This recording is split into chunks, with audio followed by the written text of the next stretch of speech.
안녕하세요. 방구석 묵상 5번째 시간 요한복음 21장 15절에서 17절까지 말씀을 가지고 양치기가 되라 라는 제목으로 함께 말씀을 나눠보려고 합니다.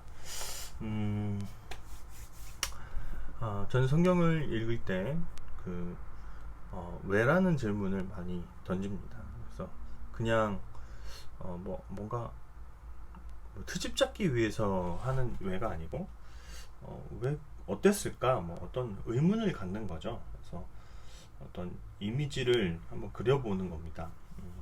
밤새도록 헛구물질만 하다가 돌아온 제자들의 표정은 어땠을까, 그 마음은 어땠을까, 이런 생각을 하는 거, 그게 저에게는 굉장히 설교의 큰 원동력이 되거든요.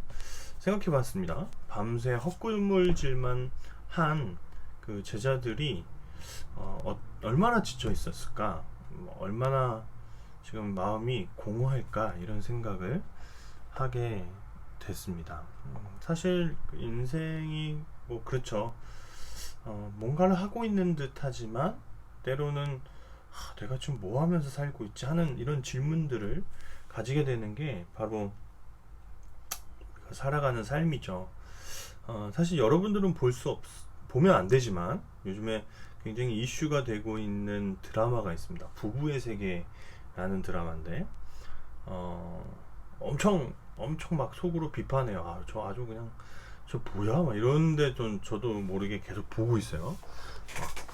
혼자 막 드라마 보면서 아유 저거 봐 저거 예수님을 몰라서 그래 막 이런 소리 하면서도 또 그 드라마를 좀 보고 있는 저도 참 한심한데 어쨌든 거기서 부정적이지만 어떤 의미들을 발견하게 됐습니다. 거기서 김희 씨가 맡은 역할하는 지선우라는 사람의 인생이 그렇습니다. 남편은 외도해서 이혼을 한 상태이고 자기 아이가 하나가 있는데 그 아이가 딱 여러분만한 그 청소년 시기예요. 그런데 이 아이는 어떠냐면 막 뭔가 엄마의 관심이 너무 싫어요. 너무 지나치다라고 생각을 하고 엄마의 속사정도 모르고 이제 그러는 거죠. 그래서 아이는 자꾸 엄마의 그 행동에 지나친 관심이다라는 그 생각을 가지고 굉장히 밀어내고 이제 반대합니다. 엄마한테 막 반감을 가지기도 하고요. 그리고 그가 부원장으로 일하고 있는 그 병원에서도 온통 자기 주변에 적들밖에 없고 계속 어떤 스토킹 당하고 공격당하고 있고, 그러니까 완전 인생이 엉망이에요.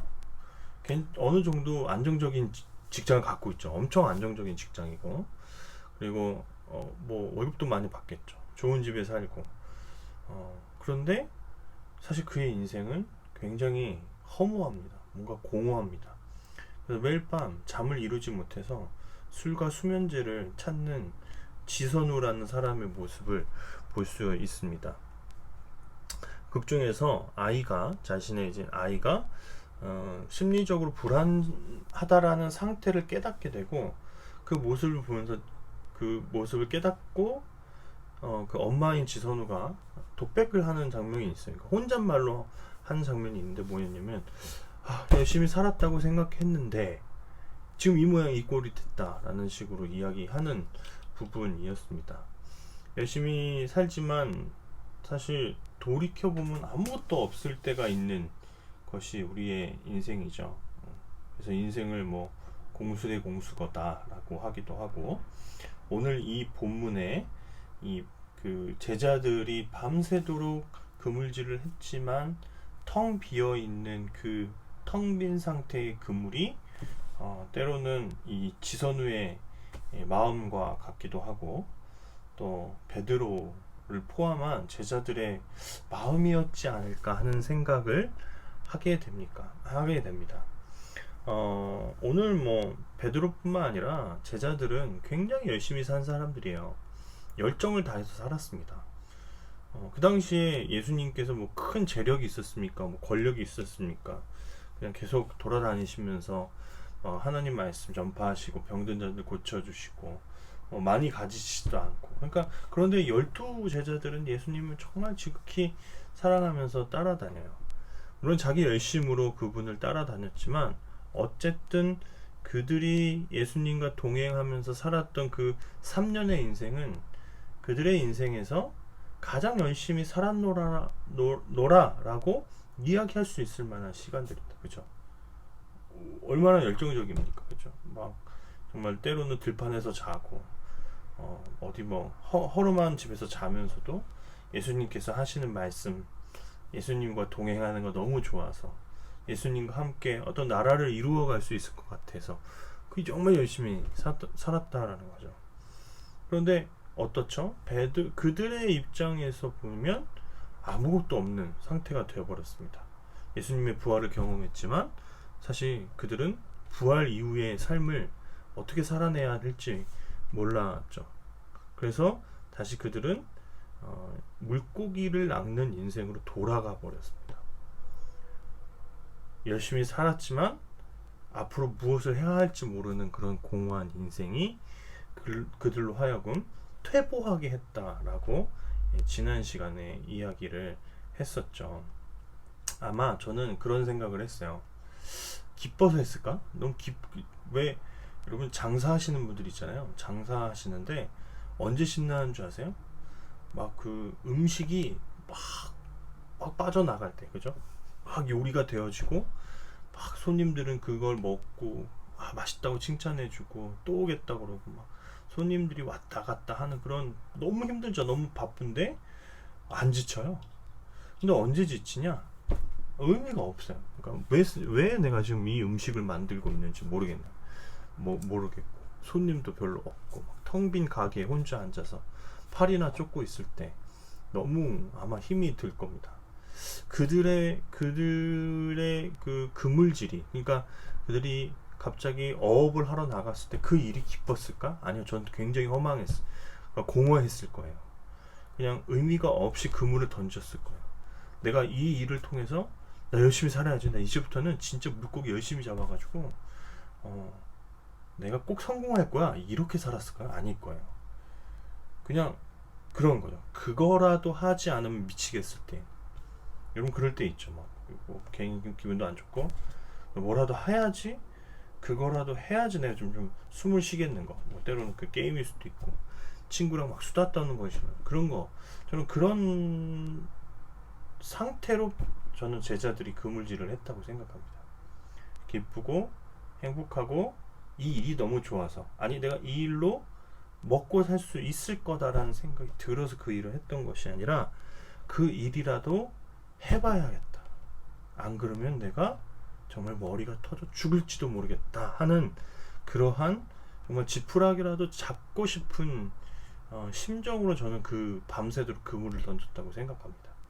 그러니까 별로 생동감이 없었겠죠. 열심도 없었을 것 같습니다. 막 여기 뛰고 저기 뛰고 하지도 않았을 거고 그냥 던졌는데 물고기가 없네, 왜 이렇게 이것도 안 돼? 이러면서 아마 그렇게 했을 것 같아요.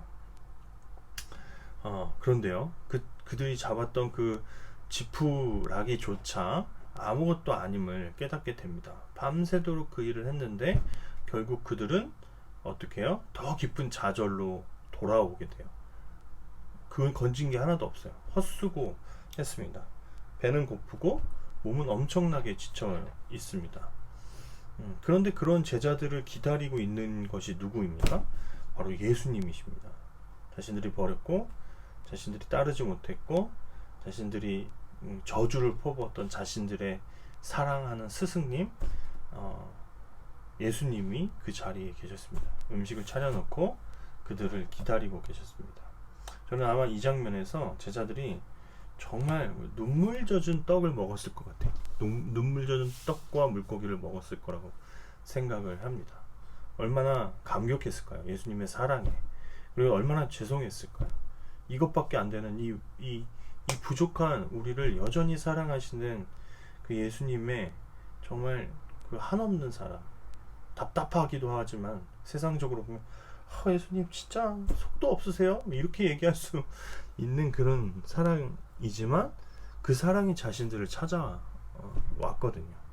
그래서 아마 눈물 콧물 흘리면서 저는 음식이 코로 들어가는지 예수님 눈치 보면서 언제 죄송하다고 말씀드리지, 언제 용서해달라고 말씀드리지 하면서 아마 저는 그렇게 이 그 음식을 먹었을 것 같습니다.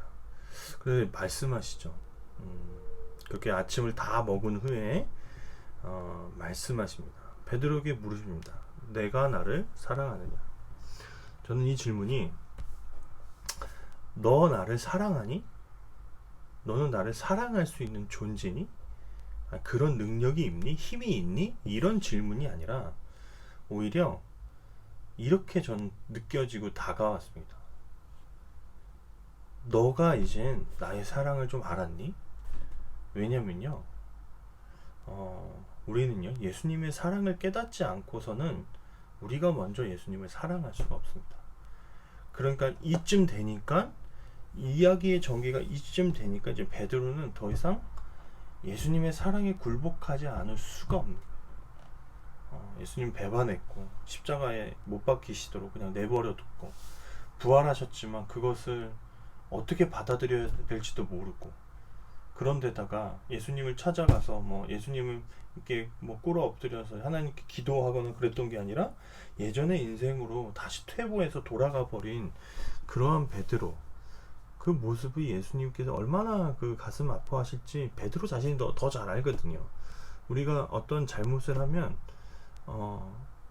나도 너무 힘들고 가슴 아프지만 우리의 부모님, 나를 믿고 그 지지해주고 하는 사람들이 얼마나 실망할까라는 그런 미안함과 두려움 속에 더 전전긍긍하잖아요. 아마 저는 그랬을 거예요. 예수님을 실망시켰다, 예수님이 정말 마음이 아프실 거다 하는, 아마 그런 마음 속에 그렇게 눈치 보면서 있을 것 같아요. 그런데 예수님이 자꾸 자기에게, 우리들에게 무엇임을 더 주시거든요. 더 사랑을 베푸시거든요. 우리가 연약하고 낮아지고 바보 같으면 바보 같을수록 예수님은 더 크신 사랑으로 그들을 감싸시거든요. 그러니까 이제 깨닫게 되는 거예요. 깨달을 수밖에 없는 거예요. 예수님의 사랑이 정말 크구나, 무한하구나. 그러니까 그는 비로소 예수님께 사랑 고백할 수 있는 상태가 되는 겁니다. 그렇기 때문에 이 질문은, 내가 나를 사랑하느냐 하는 이 질문은, 너가 사랑할 수 있는 존재니? 나를 사랑할 수 있을 만한 어떠한 위치에 있니? 뭐 이런 걸 질문하시는 게 아니라, 이젠 깨달았니? 나의 사랑을? 우리 기독교의 신앙인들이, 때로는 저도 그렇습니다. 자기 합리화를 해요. 별 볼 일이 없는데도 나 정도면 괜찮지 않나? 이 정도는 잘하지. 이 정도 신앙생활이면 뭐 그래도 뭐 준수하지. 뭐 이런 자기 칭찬에 굉장히 강한 사람들입니다, 우리는. 그래서 내가 자신도 모르게 뭐 이야기하다 보면 서로가 그렇습니다. 내가 뭐 이렇게 신앙생활했고, 이런 봉사를 했고, 이렇게 섬겼고. 그러니까 그 질문을 한다면 마치 그들이 어떤 예수님을 사랑할 수 있는 능력과 힘이 있는 것처럼, 예수님의 복을 받을 만한 어떠한 매력이 있는 것처럼 그렇게 자신들을 소개할 때가 있거든요. 또 없습니다. 하나도 없습니다. 돌이켜보면 정말 우리가 얼마나 계속 말씀에서 확인하는 거잖아요. 베드로 어떤 사람입니까? 호언장담하죠. 예수님 자기가 혼내고. 그런데 무너집니다. 나는 이거밖에 안 되는구나. 나는 정말 연약하구나. 그런데 그 연약한 우리를, 나를 예수님이 사랑하시는구나 깨닫게 되는 겁니다. 그제서야 비로소 예수님께 사랑을 고백할 수 있는 거죠. 그들의 인생에 빈 그물임에도 불구하고 누가 채우십니까? 예수님이 그 빈 그물을 채워주십니다. 허기진 그들의 배를 누가 달래십니까? 예수님이 달래십니다. 공허한 그들의 가슴 누가 채우십니까? 예수님의 사랑이 채우십니다. 그 사랑을 깨달았다면, 그쵸? 이제 우리는 그 다음 단계로 더 올라가야 합니다. 그 사랑을 깨달은 우리에게 부탁하시죠.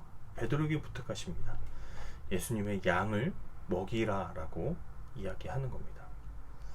여기서 뭐 양을 먹였다, 치다, 먹이다 뭐 이렇게 구분지어서 뭐 의미의 뭐 어떤 차이를 이야기하시기도 하지만 그냥 저는 단순히 예수님의 양을 보살피는 일, 마음에 두는 일 정도로 저는 그렇게 생각하면 좋을 것 같습니다.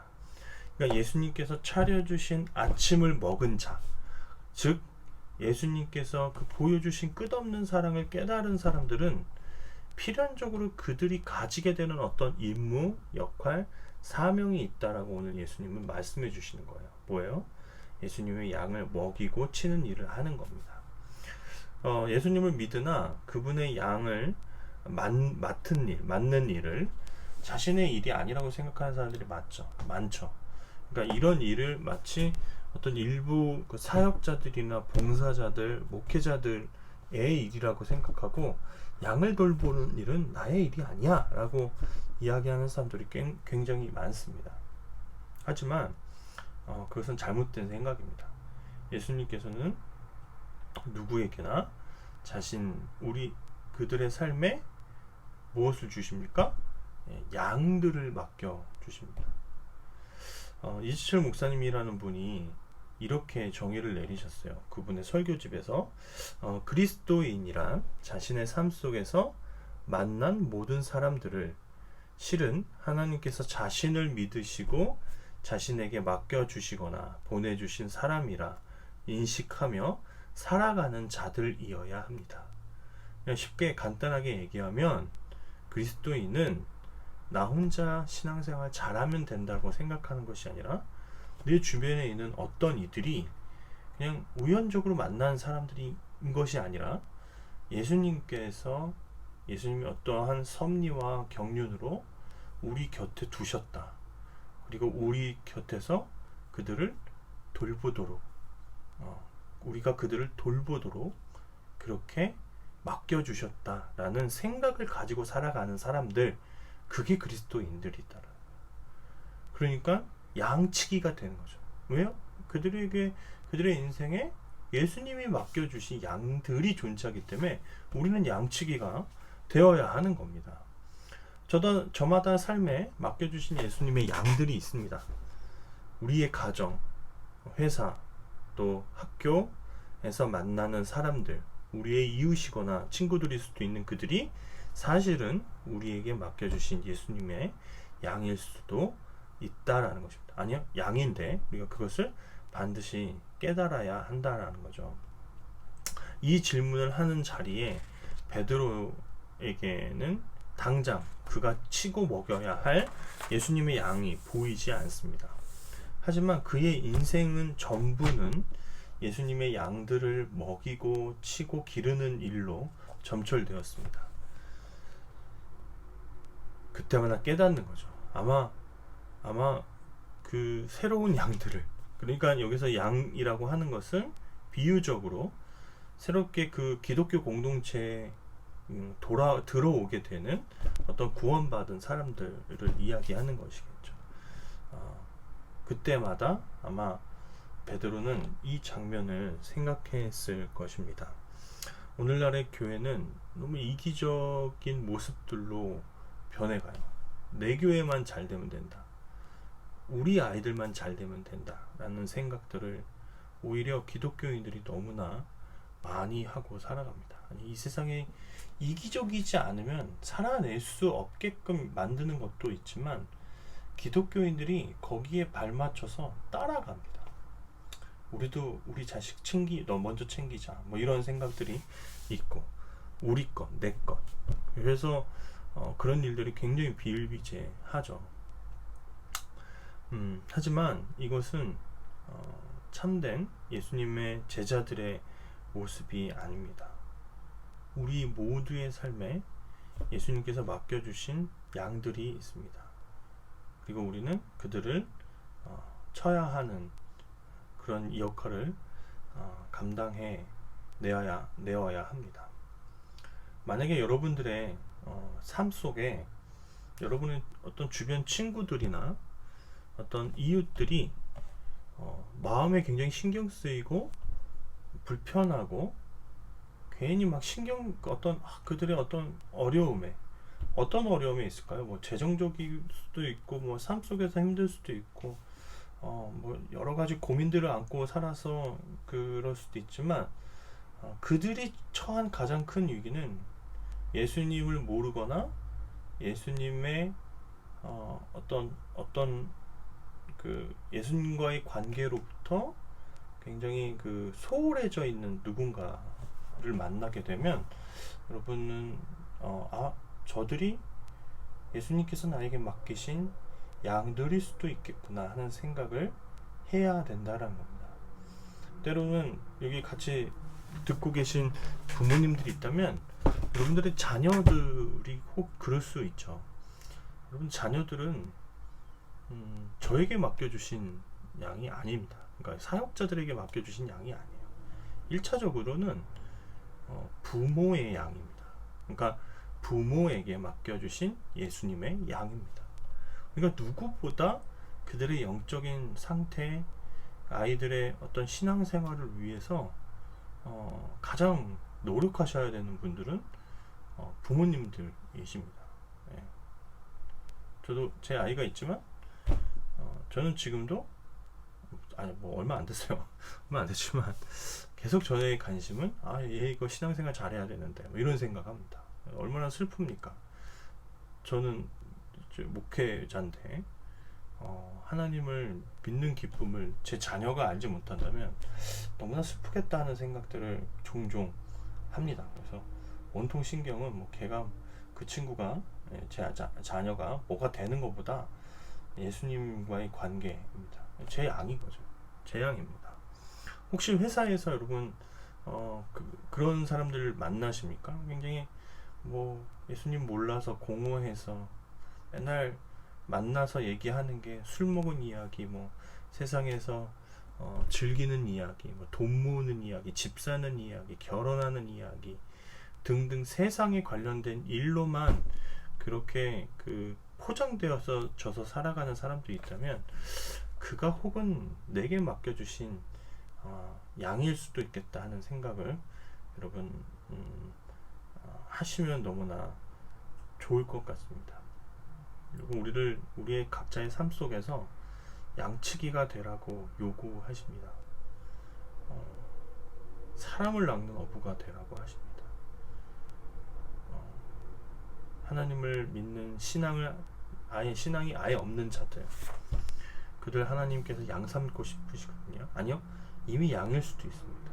우리에게 맡겨져서 우리 곁에 있는 자들일 수 있습니다. 혹은 우리 주변에 힘들어하는 누군가, 때로는 자녀들이 부모님을 양 삼을 수 있어요. 때로는 그들의 궁핍함과 아버지가 힘들어 하시고 뭐 어머니가 뭐 신앙이 좀 흔들릴 수도 있는 거죠. 그때는 누가 위로해야 됩니까? 자녀들이 위로하고 함께 기도하고 말씀 나눠드리고 하면서 또 예수님께로 해야 하는 겁니다. 여러분, 우리에게 양치기가 되라고 하십니다. 우리에게 맡겨주신 예수님의 그 어린 양들을 품고 감싸고 그들을 위해서 기도하고 그들의 구원을 위해서 마음 쓴 저와 여러분이 되시기를 예수님께서는 간절히 바라고 계십니다. 예수님의 그 뜻을 따라 양치기 되는 삶, 저와 여러분들 살아내기를 간절히 소원합니다. 기도합니다. 하나님 감사합니다. 오늘도 말씀 따라 묵상하게 하시고 마음에 새길 수 있게 하시니 감사합니다. 우리만 아는, 우리 혼자만 예수님의 사랑을 독식하는 자들로 부르지 않으시고 그 사랑을 나누고 전파하는 우리에게 맡겨주신 예수님의 양들에게 나누어 줄 수 있는, 그들을 기를 수 있는 그러한 이타적인 신앙인들로 우리를 부르셨습니다. 여러 가지 신호와 몇 번의 반복되는 사인이 있었음에도 불구하고 나 혼자만 신앙생활 하기를 기뻐했던 우리들의 삶을 용서하여 주시고 이제는 다시 일어나 양치기가 되어 우리 주변에 우리 곁에 예수님과의 관계가 소홀하여 그 마음이 공허해서 텅 빈 그물과 텅 빈 배로 살아가는 이들이 있다면 그들을 다시 예수님의 곁으로 인도하고 예수님의 꼴을 먹일 수 있는 우리가 될 수 있도록 인도하여 주시옵소서. 깨닫게 하시고 보이게 하시고 우리에게 맡겨주신 양들이 어디에 있는지 어떤 이들인지 알게 하셔서 그 사명, 그 하나님의 명령 다시 부여잡는 우리의 삶이 될 수 있도록 인도하여 주옵소서.